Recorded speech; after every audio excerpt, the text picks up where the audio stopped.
Buenas noches. El secreto de su éxito está en hacer lo que nadie hace. ¿Qué les parece eso? Ahora que necesitamos secretos para salir adelante y para tener éxito, pues he ahí un secreto: hacer lo que nadie hace. Y haciendo lo que nadie hace, ha conseguido que sus libros estén en lugares como el Vaticano o Buckingham Palace o el Elíseo, y también en muchos hogares. Probablemente alguno de esos libros estará en casa de alguna de las personas que esta noche nos están escuchando. Hoy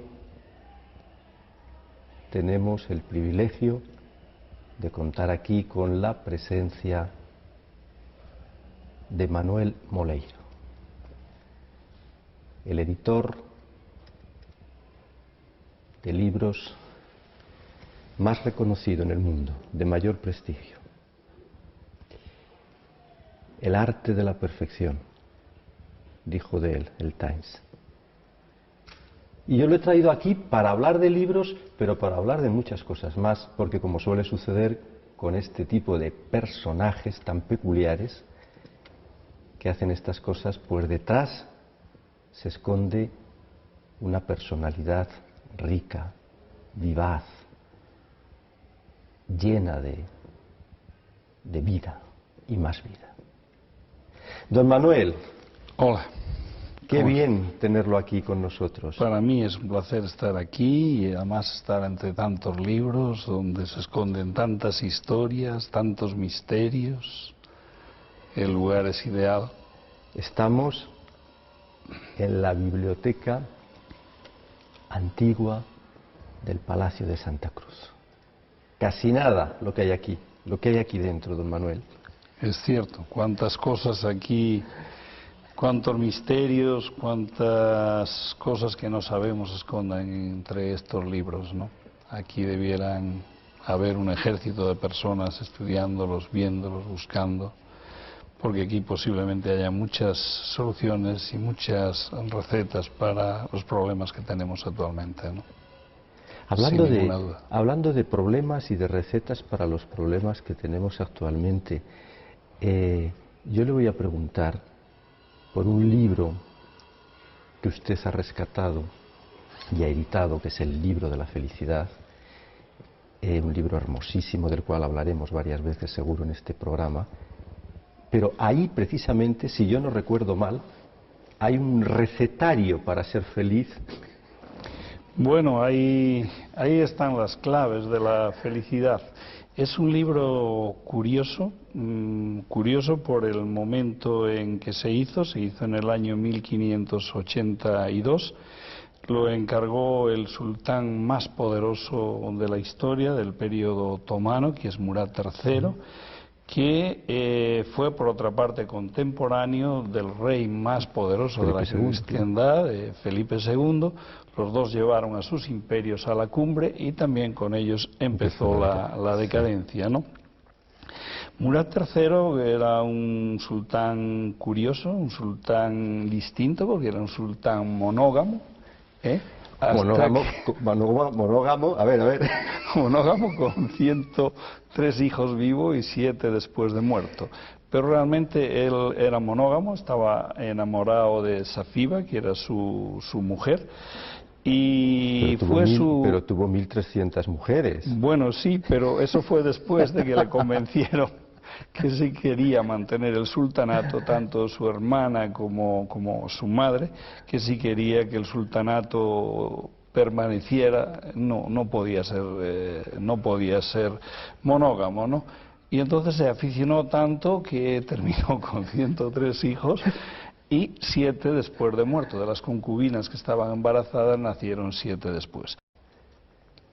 Un sultán, el que usted ha presentado, don Manuel, como un poeta, como un hombre gustoso de la vida y de pensares y saberes profundos, pero que era también un grandísimo, acabó siendo un poco golfo. De hecho, allí en el Topkapi organizaba orgías. Bueno, organizaba orgías constantes porque él estaba convencido de que su inspiración como poeta le ocurría en el momento central de la orgía, ¿no? Y fue precisamente en una de esas orgías que para evitar perder la inspiración se levantó y salió desnudo corriendo a buscar un lápiz para escribir antes de que se le fuera la idea.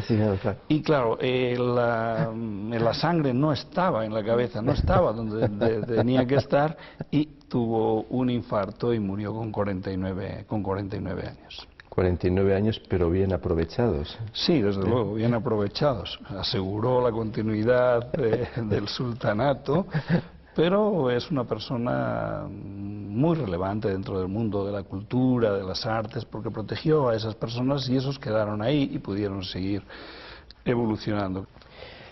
Por cierto, hablando de libros islámicos, don Manuel, cuéntenos eso que le sucedió en una exposición con un libro. ¿Sabe a qué me refiero, supongo? Bueno, es este mismo libro. Lo teníamos expuesto en Londres, en la Feria de Londres, y lo tuvimos que retirar. Lo tuvimos que retirar porque cada 20 minutos, entre 20 y 30 minutos, venían dos personas, dos hombres. El aspecto era inefable, que por la vestimenta que eran iraníes, y se ponían a mirar el libro y las caras no eran buenas. Llegó un momento en que preguntamos por qué pasa con esto. Ese libro es un libro sagrado, cierra como los libros sagrados, y este no es su lugar. Ustedes están insultando, digamos, a lo que representa este libro para nosotros. Y además está encuadernado. Está encuadernado como un libro sagrado. Cierra y protege la parte de adelante igual que si fuera un Corán, ¿no? Para evitar problemas optamos por retirarlo y evitar un incidente que nadie deseaba y bueno, eso fue lo que ocurrió. Don Manuel, la gente gustosa de libros, vamos a decirlo porque no pasa nada, suele ser gente rara, gente, en fin, gente peculiar. Yo estoy seguro de que en todos estos años en los que ha tenido usted trato con tantas personas que aman los libros y que, bueno, no digo que darían su vida por un libro, pero en fin, algo casi, ¿no? A ver, recuerde alguno especialmente original, alguna de esas personas que le ha comprado un libro peculiar, como aquel italiano, por ejemplo, recuerdo que le hizo un planteamiento así muy sui generis a la hora de comprarlo, o algún otro. Ya, bueno, nuestro cliente suele tener una característica común, es una persona que tiene un gran elevado nivel cultural y luego que está distribuido por todo el mundo. Puede estar en Nueva Zelanda como puede estar en Madagascar. Por supuesto, en Madagascar creo que tenemos un par de clientes que además son médicos, ¿no? Y teníamos una señora en Zimbabue, Rodesia, que desgraciadamente no la tenemos porque fue hace unos años cuando hubo el incendio de las granjas de los ingleses, de los extranjeros. Ella murió allí quemada con su biblioteca y tenía una biblioteca impresionante. Es triste porque tenía una casa en Londres también. Yo la llamé un día que estaba en Londres cuando empezaba el barullo y le dije quédese ahí, no vuelva a Zimbabue. Me dijo, no, yo nací allí y voy a ir para allí, no voy a dejar que mis propiedades, mis libros, mi casa me la quiten así como así. Y la incendiaron. Ellos tenían una destilería también de alcohol y allí pereció todo. Pero nuestro cliente es muy diverso. Con decirle que en Washington tenemos un cliente que tiene la patente de varias piezas de los misiles Patriot. Y es un encanto estar en su casa. un señor que tiene su casa llena de pinturas italianas del siglo XI, del siglo XII, que tiene libros de todos los sitios y sin embargo es un guerrero, es un físico, y un físico nuclear, y que ha estado y vivido siempre de las armas, ¿no? O en Las Vegas tenemos un cliente que sale en la lista Forbes, creo que en torno al número 40, el señor Pasquerilla, que tiene hasta una plaza a su nombre, y es un hombre que, siendo de los más ricos del mundo, siempre intenta pagar al plazo más largo que puede. Por eso es rico. Inconcebible. No sé si por eso es rico, pero es inconcebible. Son de esas cosas que es difícil de entender. Pero en ese mundo hay personas curiosas, personas muy diversas. Teníamos un cliente, por ejemplo, en Texas, y coge y lee latín correctamente, y es una persona que se dedica a la bolsa. Es multimillonario, pues de las personas que viven de Wall Street. Decía usted que intenta pagar al plazo más largo posible, y me he acordado yo de algo que les va a gustar, van a ver, de don Manuel Moleiro. En estos tiempos de crisis y de sobresaltos bancarios y de contagios de los mercados y todas esas cosas, pues dice don Manuel Moleiro que afortunadamente no tiene ni un solo euro de crédito. Y cuando le preguntan por el secreto financiero para esto, para sacar adelante un tinglao como este, que no es cualquier cosa, dice que el crecimiento solo se logra a partir de los propios recursos. De lo contrario, acabas trabajando solo para los bancos. Sí, es cierto, acaba uno trabajando solo para los bancos. Eso ha sido mi lema, y digamos, yo no tengo ni un euro de crédito. Le iba a poner un ejemplo así de clientes curiosos, pero no le puedo dar el nombre, porque es también de estos que pagan al plazo máximo posible. Y es un director del banco más importante de este país. ¿Quién el jefe máximo, no le voy a poner el detalle ni el nombre, no es Emilio Botín, pero es una de las personas más importantes de este país, y paga siempre también, que parece increíble viendo la casa que tiene allí en Madrid, en las afueras de Madrid, que puede una persona con tantísimo dinero pagarle un libro que puede valer 3 o 4 mil euros y pagárselo en 36 meses. Debería ser penado con prisión. Yo recuerdo en Buenos Aires, donde viví 5 años, uno de los mayores empresarios que había allí de la hostelería, que era Florencio Aldrey Iglesias. Este hombre había empezado su negocio con muy poco dinero, de hecho con el resultado de su trabajo como barrendero, que es lo primero que hizo cuando llegó a Buenos Aires, y terminó siendo dueño de los principales hoteles, y se jactaba de no haber pedido nunca un crédito. No haber pedido nunca un crédito. Eso de los créditos era algo que no iba con él para nada. Tenía pánico de ello. Sí, ¿no? sí. Don Manuel, tiempos de crisis. Y hablando de crisis, se dice mucho, se insiste ahora mismo en que esta no solo es una crisis económica, que no es solo una crisis financiera, que es una crisis de valores, una crisis de principios. Y yo, hurgando por ahí estos días antes de este encuentro con usted, en cosas que usted ha dicho y en pensamientos y reflexiones suyos, he encontrado algo que tiene que ver mucho con esto de los principios. Pues dice don Manuel Moleiro que entre los principios el mayor de todos es aquel que dice: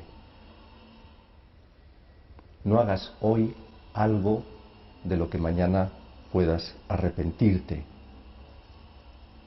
No ofendas a nadie gratuitamente. Evítalo. Ese es un poco el santo y seña de su actuar en la vida. Es básico, ¿no? Cuando uno hace algo que no debe hacerlo, es mejor que no lo haga, porque tener que arrepentirse al día siguiente no sirve de nada, ¿no? Y eso que ha hecho ya es incorregible, porque queda ahí. Se puede perdonar, pero generalmente las personas no suelen olvidar. Suelen perdonar, pero no suelen olvidar. Eso es lo malo de estas cuestiones, ¿no? Perdonar sí, pero no olvidar, no tener que volver a perdonar. Para no tener que volver a perdonar. Y entonces es mejor no hacerlo lo que uno luego se tenga que arrepentir, ¿no? Y las cosas, como decía Carlos V, no son siempre como nosotros querramos que sean, por mucho que nos duela. Las cosas son como son. Pero fíjese, don Manuel, que ahora mismo hemos conseguido yo creo, no sé, a ver qué le parece a usted esto que le voy a decir. A mí me da la impresión de que vivimos en una sociedad en la que nos hemos convencido a nosotros mismos de que lo que importa no es cómo son las cosas, no, las cosas no son lo que son lo que nosotros queremos que sean. Y eso nos lleva por derroteros malos. Eso nos lleva por malos derroteros. Las cosas son lo que son y debemos intentar modificarlas en beneficio de todos y no en beneficio de uno solo. El problema de la crisis, de lo que hablaba, pues fue precisamente porque se olvidó un principio fundamental, y ese principio fundamental y más global quizás en Europa es que Europa estaba viviendo del crédito. Lo que se producía aquí ahora se produce en Asia, y mientras había capacidad de crédito la gente vivía exactamente igual, se metía en 20.000 aventuras, 20.000 cosas porque tenía crédito. Pero los que dejaban ese dinero llegó un momento en que se dieron cuenta, a ver si estamos dejando este dinero y no lo vamos a poder recuperar. Entonces, ¿qué ha ocurrido? La situación actual, y volver a una situación equilibrada pasa por un trabajo intenso y por recuperar la productividad y producir. Si no hay producción y vivimos única y exclusivamente del crédito, no tiene solución. La economía, no quiero hablar de este tema, yo aquí hablar de libros, ¿no? Pero es como una familia, ¿no? Si uno tiene crédito puede vivir, puede hacer lo que quiera, pero una vez que se acabe ese crédito, pues esta mañana salía un caso triste en la noticia de televisión, que era del boxeador aragonés que fue campeón de los pesos medios, quiero que era Pedro, pero no recuerdo ahora el nombre. Perico Fernández. Perico Fernández. Estaba en la cumbre del éxito, no hace mucho, duerme en la calle. Es triste, estas cosas. Y hablando de esa capacidad para tomarle el pulso a la vida y a los asuntos y a los negocios, me viene a la memoria un personaje al que usted ha rendido homenaje, por así decir, últimamente con un libro que es Isabel la Católica. Ese libro, ese breviario, ese libro de obras de Isabel la Católica, que es una cosa, en fin, fuera de lo común. Los ingleses lo tienen clasificado precisamente como el tesoro más importante que tienen del continente europeo, ¿no? Marchó de Madrid, marchó del Alcázar cuando ellos lo saquearon en el año 1808, no los ingleses, lo saquearon los franceses, y apareció en el 1851 en manos de un parlamentario y al mismo tiempo un banquero. Qué curioso, parlamentario y banquero. Y como parlamentario se haría con el libro, y como banquero pues optó por venderlo y terminó en el British Museum, que fue una de las compras más importantes de toda la historia. Es un libro importantísimo, es un libro fundamental porque no es solamente importante porque reúne a todos los pintores más importantes de aquel momento en Flandes, porque Isabel contrató lo mejor de lo mejor. Pero es un libro que incluso conmemora la conquista de Granada con una pintura dedicada a ello, algo que fue fundamental en aquel momento porque los otomanos habían tomado Constantinopla en el año 1453. Y estamos hablando de 1492, conmemoraba el descubrimiento de América. A fin de cuentas, Isabel estuvo ligada a un cambio fundamental en el mundo, ¿no? El descubrimiento de América, financiación del descubrimiento de América y primera derrota seria del Islam y recuperación, integración otra vez de España como país, ¿no? El libro tiene además una dedicatoria de agradecimiento más que importante, porque es el único donde le llaman a la divina Isabel, reina de las Españas y de Sicilia. Divina no se le llama en ningún otro documento, no existe ningún documento donde se le llame a Isabel divina, y ahí se le llama divina reina de las Españas y de Sicilia. De Sicilia era reina por matrimonio, porque Sicilia pertenecía a Fernando, ¿no? Es un libro que ahora no está solamente en Londres, está en la biblioteca de muchas personas en toda España, está en las universidades más importantes de Estados Unidos, está en todos los países de Europa en un sitio u otro, y es un testimonio de lo que fue Castilla en aquel momento, durante su reinado, su gobierno, y es un testimonio enorme del país más antiguo de Europa que está ahora en la situación que está. Un testimonio, como diría Carlos Gardel, en uno de esos tangos preciosos, ya saben que Gardel canta cada día mejor, es la tragedia de haber sido y el dolor de ya no ser. De ya no ser, exacto. Bajo el ala del sombrero, las ilusiones pasadas. Estoy seguro que le gustan los tangos. Sí, sí, me gustan mucho las librerías que daban en Buenos Aires, claro, impresionante. Sí, allí, sí. Las librerías de viejo, preciosas, en Palermo. Sí, Palermo, y en la calle Florida mismo hay un teatro inmensa. Allí al lado del Ateneo. De la librería española, está allí a la vuelta, doblando la esquina. Sí, me sorprendieron mucho. Ahí estuve también tomando un café donde iba Borges. Sí, donde iba Borges, le voy a contar algo, don Manuel, donde iba Borges, porque yo fui una vez con él y con Roberto Alifano. Imagínese la obsesión de los escritores a corregir las erratas de los libros ya impresos. Entonces, ciego, iba con Roberto Alifano y le decía: Alifano, en la estantería cuarta, busque el Aleph, página 28, corrija. Tache esa A, que no tiene que estar allí. Era una cosa fascinante, sí. O sea, que lo tenía grabado en la cabeza. Sí, y le dolía como le dolían las erratas, y la estaba viendo, esas cosas de los escritores.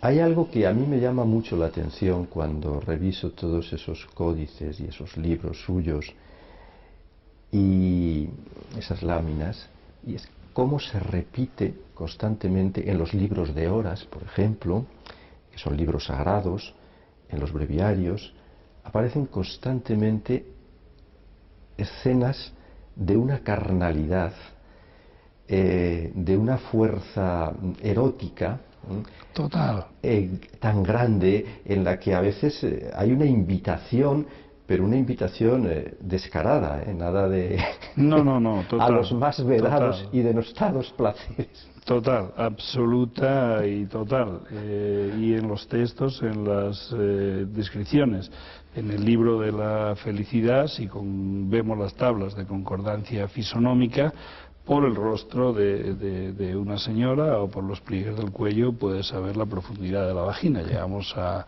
extremos enormes, ¿no?